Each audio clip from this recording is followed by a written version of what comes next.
Йоо, за сая үзэр дууссан. Holy shit, амар фан байлаа.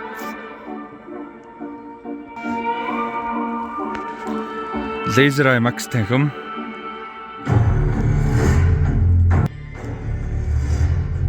One hour later. За Predator franchise-ийн 2 дахь кино, энэ оны 2 дахь кино гарчлаа. За эхнийх нь бол 6 сарын 6-нд сюрприз кино байсан, Killer of Killers гэж анимашн бүтээл байсан, R-rated анимашн бүтээл байсан. За нөгөөх нь дөнгөж сая нээлттэй хийсэн Badlands байлаа. За Badlands-ийн хувьд бол дөнгөж сая шөнийн тусгай үзрээр ингээд нээлттэй хийж байна. Би зохион байгуулсан. За 12 сарын 18-нд Avatar Fire and Ash киногоор л энэ жилийн шөнийн тусгай үзрүүд бол дуусч байна. Энэ жил бас нэлээд хэдийн киноны гоё шөнийн тусгай үзрүүд хийчлээ.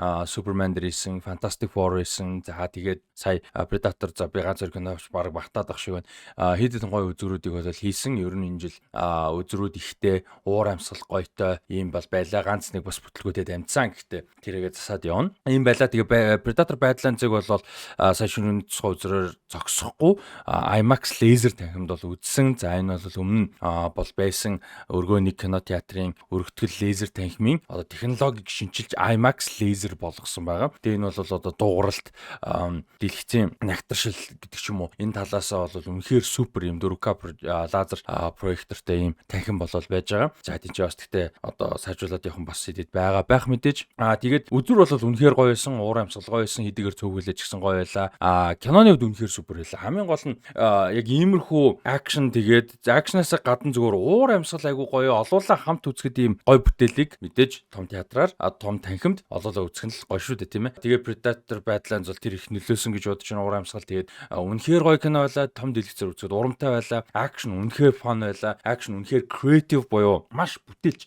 Одоо энэ дөрүүдийн олон янз одоо чинь нэг дүр өөртөөгөө нийлж өөртөөгөө хамт tag team хийж ингэ бодоод үзтээ. Tag team гэж одоо хоёроо тулалт, хоёроо ч юм уу, хоёроо нийлж хүмүүстэй алдчихж байгааг хэлж байгаа шүү дээ, тий. Тэгэхэд нэг дүр өөртөөгөө tag team хийж одоо янз бүрийн гаруудтай алдчихж байгаа тийм фан хэсэг хүртэл байна гэж бодоод үзэхгүй тий. Тэгээ дээрэс нь одоо Predator-ууд бол юм технологийн хувьд амар супер хөгжилтэй шүү дээ. Тэгвэл тэрэн дээр гой тоглолтууд ч байна. Тэрний эсрэгээрээ болгож одоо орчинтойгоо нийцэж, орчноо ашиглаж тулаанд оролцож байгаа креатив гой бүтээлүүд одоо бүтээлч хандсан акшн хэсгүүд ч бас байна. Ер нь акшн энэ кино бол одоо Predator өмнөх кинонуудыг бодох юм бол ер нь хадлын явдалтай акшн кино байгаа. Predator бол яг илүү жоохон хоррор талынхаа мэдрэмж бол байдаг байсан. Одоо Alien franchise-ыг бодох юм бол бүтэн хоррор биш л те Predator. Гэхдээ юуны хувьд бол Predator тийм хоррор одоо юм тал нь бол байдаг байсан бол Prey дээр илүү бага болоод Predator Killer of Killers дээр бүр нэлээд бага илүү акшн завар баг цэвэр R-rated акшн болоод Badlands дээр бол sci-fi буюу шинжлэх ухааны зөгнөлт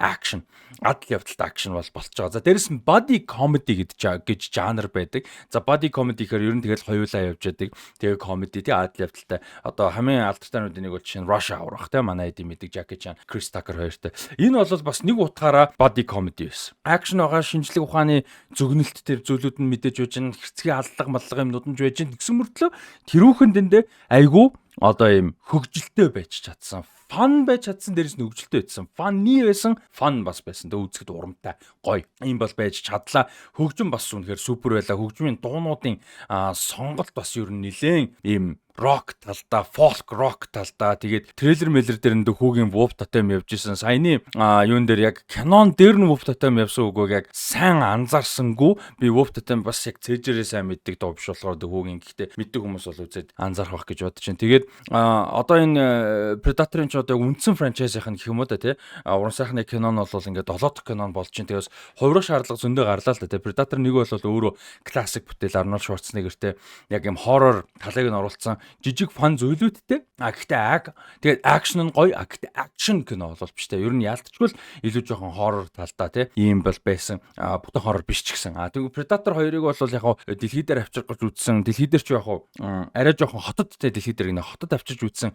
Danny Glover жүжигчин бол ажгүй байсан ч гэсэн. Зохиол бол нэг болж өгөөг. 10 оны Predators бас агуу сонирхолтой дэлхий дээр биш анхудаага дэлхий дээр биш хариг аргийн гариг дээр бол үйл явдал нь өрөөсөө Adrian Brody энтертэй тухайд бол театрт үзчихсэн санагдаад ах юм. Ямар ч тухайд үзсэн яг театрт үзсэн үгүйг санахгүй.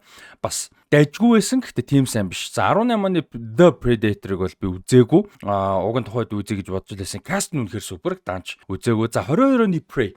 22 оны Prey бол би бас олон одоо подкаст янз бүрийн стримүүдээр зөндөө ярьж исэн. Кино театр театрт гарсан болоосаа гэдэг кино. Disney одоо 20th Century Studios-ыг эзэмшиж байгаа. Тэгээ 20th Century Studio хийгээд айгуу сайн кино байхад нь Disney бол за над чи явахгүй байна. Hulu дээр гаргачих гээд стриминг рүү оруулсан. Тэгээ Hulu дээр энэ кино бол одоо маш олон хүний ам дамжиж яригдаж одоо магтаж те хүмүүст бол маш их хүрсэн. Dan Trachtenberg гэж энэ залуу уран бүтээлч бол энэ франчайзыг ойлгож байна. Хоррор талын ойлгож байна. Продакшныг маш бага төсвөр үнэхээр гоё хийж чадсан байна. Гол дүр нь гоё байлаа, акшн нь гоё байлаа, эсрэг дүр гоё байлаа гэдэг ингээ бүх талаасаа үнэхээр супер кино болсон. Тэгээ кино театрт гарсан ч болоосаа кино театрт үзсэн ч болоосаа гэсэн зөндөө байсан Prey дээр. За тэгээ Killer of Killers бол энэ жил Hulu дээр бас гарсан, театруудаар бол гараагүй. Гэхдээ animation anthology animation 3 өөр цаг үед Viking үеийн үед, Samurai үеийн үед тэгээ 2 дугаар дайны үед ингээд юм янз бүрийн предатортай үйл явдлууд болж байгаа бол айгүй гоё, үзүүштэй супер гоё бол байж чадсан. За тэгээ Badlands байла. Badlands-ыг бол энэ жил их хүлээж исэн. Тэгээд үнэхээр хүлээлтэнд хүрсэн, давсан, урамтай, гоё, хөгжилтэй, адал явдалтай, супер. Тэгээ creative гэдэг нь бүтээлч гэдэг нь зөвхөн акшн тал дээр биш, ертөнц тал дээр байсан. Одоо энэ дэр одоо Badlands гэдэг байгаа энэ киноны гол үйл явдал болж байгаа нэг юу байгаа? Газар байгаа. Тэгээд тэр газрын одоо хийц, production, design нь, тэр art design нь, за тэгээд тэр одоо газрын амьтад ер нь оршихуунууд нь ингээд ямар нэг байдлаар тэр бүр ингээд юм амьд байна гэдэг тэнд өөрөө зүгээр л аимшигтай юм байгаа байхгүй. Тэрийг мэдрүүлж одоо чадсан хийцээр, дизайнаар, өрнөлөөр, зохиолоор. Тэгээд дизайн гэснээс манай гол дүрийн одоо Deck гэдэг юу байгаа одоо Predator гэх юм да тий. Явжагийн одоо төрөл одоо бидний мэддэг Predator-ууд ч одоо Явжа гэдэг юм одоо харийн амьтадчуд тий.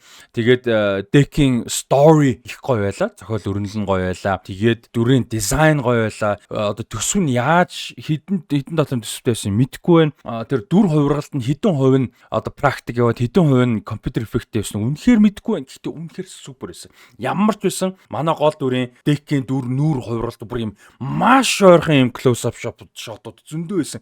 Айгүй эрсдэлтэй шүү дээ ийм одоо хүм биш ийм дүр дээр яг тийм ойрын одоо ийм төвслүүд, камерын хөдөлгөөнүүд, зураг авалтууд байна гэдэг бол тэгэхэд энэ дээр бол бүр үнэхээр супер байсан. Тэгээд яг практик зүйл зөндөө байгаад байгаа юм тэнд. Яалтчгүй практик. Гэхдээ одоо тэр нөгөө нэг ийм соёо шиг ийм юм нь бол яалтчгүй мэдээж компьютер эффект байгаа л да. Гэхдээ тэрийг ингээд одоо цагт бид нар компьютер эффект гэдгийг мэдэж л үзэж байгаа учраас мэдээд байгаа байхгүй. Түүнээс шүдэж байгаа тэрийг үнэхээр компьютер эффект гэж хэлэхэд хэцүү тийм одоо байсан. Үнэхээр супер байлаа. Тэгээд Elfan-ийн дүр аюулгүй хөгжилтэй хөөрхөн гоё, аюулгүй гоё дүр байлаа. Elfan-ийн ер нь энэ кинонд аюулгүй гоё байлаа. Тэгээд туслах дүрүүдэл бол нэг тийм сүртэй олонний танилч юм уу жүжигч юм бол байхгүй. Ер нь Elfan-аас өөр байхгүй. Dimitrios Kolomatangi гэдэг энэ Шинзланд Самоа гаралтай ийм жүжигчин бол юунд нь тогсон. Deck-ийн дүрд тогсон нэлээд өндөр том биетэй Самоа Тонга гаралтай ийм жүжигчин байгаа. Тэгээд энэ бол бас аюулгүй гоё тогсон байлаа. Гэтэ яг хөө мэдээж хэдэн хувь нь яг энэ жүжигчний тоглолт, хэдэн хувь нь яг компьютер эффект вэ гэдэг юм сайн мэддэхгүй. Ялангуяа нүүрний хувирал дээр. Гэхдээ яг бие физиологи гэдэг талаас бол бас гоё бол байж чадсан. Тэгээд story нь гоё байлаа. Фан байсан. Тэгээ ер нь бол кино театрт үзээд найзуудаараа ч юм уу үзээд өнгөрөхөд бол ер нь харамсгааргүй юм гоё кино байлаа. Ер нь заавал үзээрэй гэж хэлнэ. Гэхдээ энэ кино өөрөө masterpiece ч юм уу те юм төгс супер кино бол биш ээ. Тийм байх шаардлагагүй гэж бодож байна. Энэ кино яг зорилгодоо бол яг хүрсэн. Тийм болохоор үнэхээр супер байлаа. За бүр эхний teaser трейлер дээр гарсан байсантай холбоотой нэг зүйлийг ярьчих гэж бодож байна. Бүр 0% юу одоо 0% юу ч мэдгүй орохыг хүсвэл энэ хэсгээс skip хийж болно. Гэхдээ товчхон би бүр энэ үнэхээр трейлер дээр байсан жижиг юм байгаа. Одоо энэ Elfan-ийн synthetic бол одоо Wayland Yutani-гийн үйлдвэрлэсэн synthetic. Одоо synthetic гэхээр одоо робот юм да. Бидний хэллэгээр бол орчуул гарга байхгүй байгаа шүү уучлаарай. Synthetic гэдээ ярьчих. Тэнгүүт ийм synthetic байгаад байгаа байхгүй.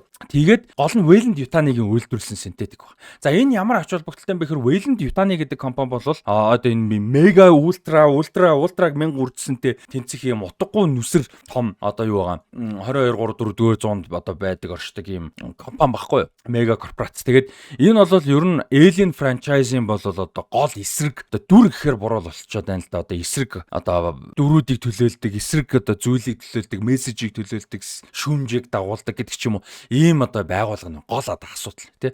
Тэгээд Wayland Yutani бол одоо юунд орж ирснээр одоо Predator-т альбан ёсоор үндсэн бүр яг кинонд орж ирснээр одоо яг юу болчих. Predator-ын франчайзыг одоо Alien-тэй нэгтгэжлээ. Аль бисаар. За Alien versus Predator гэж өмнө бол байсан комик, ном, видео тоглоомнууд дээр бол энэ хоёр хоорондоо ертөнц бол огтлцчихсэн удаа зөндөө бол байж байгаа. Гэхдээ яг аль альныхаа үндсэн франчайз буюу одоо үндсэн зохиол, үндсэн кинонууд нь гэж байгаа шүү дээ. Спин-офф биш те. Ийм кинонууд дээр бол ерөөсөө хоорондоо ингэж давтаж бол байгаагүй. Гэхдээ жишээ нь Predator 2 дээр бол төгсгөлд нь гардаг Predator-ууд нь ингээд Xenomorph-ийн юм одоо Alien те. Xenomorph-ийн юм одоо гавлын ясаг чинь цуглуулсан байдаг. Тэр бол гэхдээ тухайн үед юу гэхээс илүү нэг ертөнц гэж баталж ийн гэхээсээ илүү зүгээр тухайн үед бол энэ cool the Easter egg гэдэг чтэй зүгээр л нэг юм харахад cool анзаараад өнгөрдөг. Iron Man 1 дээр ингээд манай нөгөө юуг нь Mark хидчүүлээ ингээд төмөр хувцаа ингээд Jarvis ингээд салгаж малгаал ингээд очих бугууных нь одоо гарныхан доор тэр буланд нь юм дутуу хийцэн Captain America-гийн бамбаа байдаг те. Жишээ нь тэрийг Tony Stark бамбаг хийсэн гэж гардаг шүү дээ цаашаа. Гэтэ тэр үед л тэр зүгээр л Easter egg байсан. Дараа нь Captain America орж ирээд тэр бамбаг Howard Stark хийсэн ингээд яадаг ч.